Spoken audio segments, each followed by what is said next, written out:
Now, the mechanism is one of the mechanisms is DNA activation, and Peter Garayev, scientist Dr. Peter Garayev, was able to transform a frog embryo into a salamander by shining a laser through the salamander embryo and redirecting it into the frog embryo, and the frog DNA transformed into a salamander.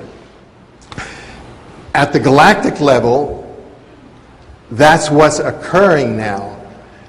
The galactic center black hole is the analog to the laser, and we're being transformed at the DNA level. So the more that we open ourselves up to that, the easier nature can take its course. The galactic centers contain the pattern to transform all DNA on the planet, and they provide a sufficiently large source of energy to enable the transformation to take place. That's David Wilcock expressing that realization. It's even occurring at the galactic level, and if we look at that, that looks like a two-strand DNA, correct? Well, if we look at that, it's the DNA nebula, which is 80 light years long and 300 light years from the galactic center black hole. And this is the first time that the DNA double helix, commonly seen inside living organisms, has been observed in the cosmos. In other words, our galaxy is a living organism.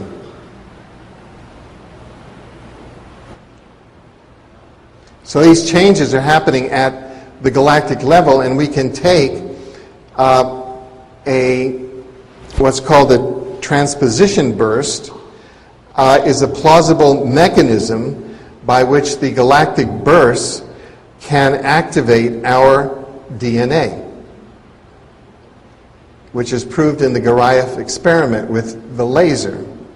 So now we have a model for this. Kelleher calls the outcome of this product a light body, which is what's been described as the dimensional existence of the upper dimensional ethical extraterrestrials. We're in more and more refined energy bodies. So what is the boundary? 2011, 2013, 2012. These are boundaries in which these mechanisms of transposition bursts from the galactic center are happening, and they're happening now. Dr. John J. Harper talks about that our 97% of our DNA is now considered junk DNA, and it's that DNA which is being activated. So we're receiving an upgrade from the inside. Humans version 2.0.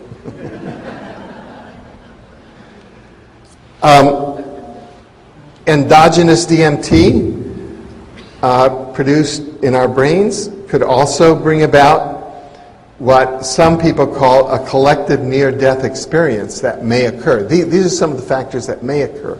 We'll have a collective near-death experience and really go up into our light bodies, our extended bodies, as a species.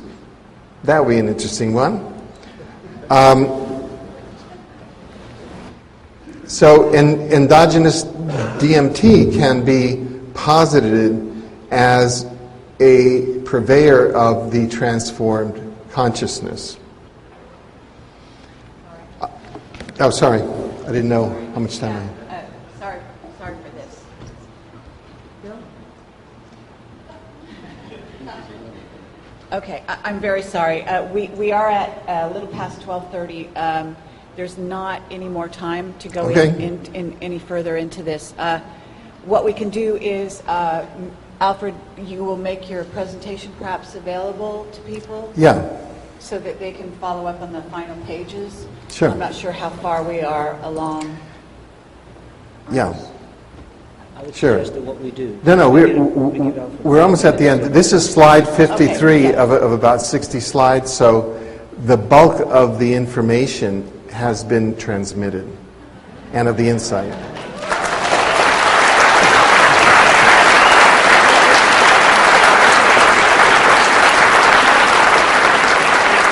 Okay, we would be glad to give Alfred a couple of minutes to actually sum up the presentation, if you'd like to do so.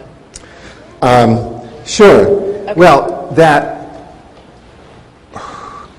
we are coming into, and we are in, an era of tremendous opportunity, which is occurring regardless of our individual thoughts. So it makes good sense, if one is in resistance, to change one's thoughts and to really tune into what's occurring at the galactic and universal levels, which is part of a universe program to allow us to come into the universal age, which we know by people who have gone to the future physically and come back, is going to be on our planet within, by the year 2045 or 2050, which is just 40 years away. So it's a positive future that's coming. And I'll be here, I'll be in the back. I brought some copies of the book Exopolítica, which founded this whole field, and and if you want more information, please stay tuned to exopolitics.com. Thank you.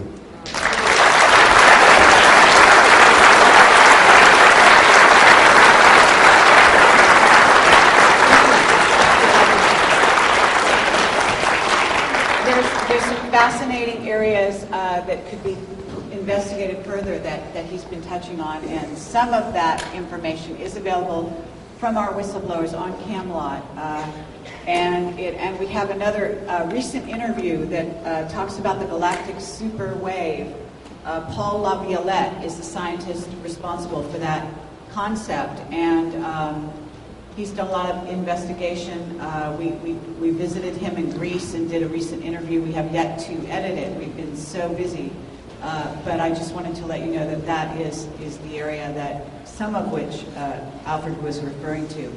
And of course, we're having a presentation by David Wilcock tomorrow, the last presentation of the day for 2 hours. And so certainly you'll be getting more of that from him as well. In the meantime, we're going to lunch now. It's a little past 12:30. We have a major announcement before you leave the room, and I'm going to let Bill put it in his words first. I'm going to make a minor announcement. This isn't working.